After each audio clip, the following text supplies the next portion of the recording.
யாருடா அடுத்த ஆட்சிக்கு வருவான்னு தமிழ்நாடே மிகுந்த எதிர்பார்ப்புல இருக்கும் சமயத்துல இந்த விஜய் ஒரு இடத்துல கேம் சேஞ்சராகவும் இன்னொரு இடத்துல ஸ்பாய்லராகவும் இருப்பதால திமுக மற்றும் அதிமுக முக்கிய புள்ளிகள் ஆடி போய் இருக்காங்க. மதுரை மேற்கில் முன்னாள் அதிமுக அமைச்சர் செல்லூர் ராஜு இந்த முறை வெற்றி பெறுவார்னு எதிர்பார்க்கப்பட்ட நேரத்துல டிவிகே சார்பா போட்டியிடும் எஸ்ஆர் தங்கப்பாண்டி ஒரு பக்கம் ஓட் ஸ்பிளிட் செய்கிறார்.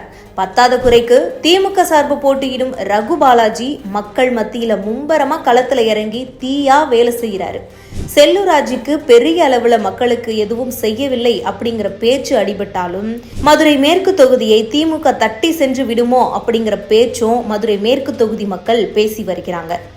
நிலைமை இப்படி இருக்க இன்னொரு பக்கம் மதுரை மத்திய தொகுதியில் எப்பொழுதும் மக்கள் செல்வாக்கு அதிகம் உள்ள திமுகவின் சிட்டிங் மினிஸ்டர் பிடிஆர் அவர்களுக்கு எதிராக போட்டியிடும் என்டிஏ கூட்டணி வேட்பாளர் நடிகர் சுந்தர் சி வெற்றி பெறுவார்னு எதிர்பார்க்கப்படுது.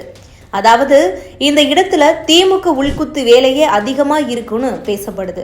இன்னொரு பக்கம் விஜயும் நாலா பக்கமும் 4 கட்சியில இருந்து ஓட்டுகளை பெறுவதால் மதுரை மத்தியில் திமுக மினிஸ்டர் செல்வாக்கை இழப்பதும் மதுரை மேற்கில் அதிமுக முன்னாள் அமைச்சர் செல்வாக்கை இழந்து டிஎம்கே ரகு பாலாஜி வெற்றி வாய்ப்பை நோக்கி பயணிப்பதும் முற்றிலும் மாறுபட்ட தேர்தலா மாறி இருக்கு வரப்போற சட்டமன்ற தேர்தல்.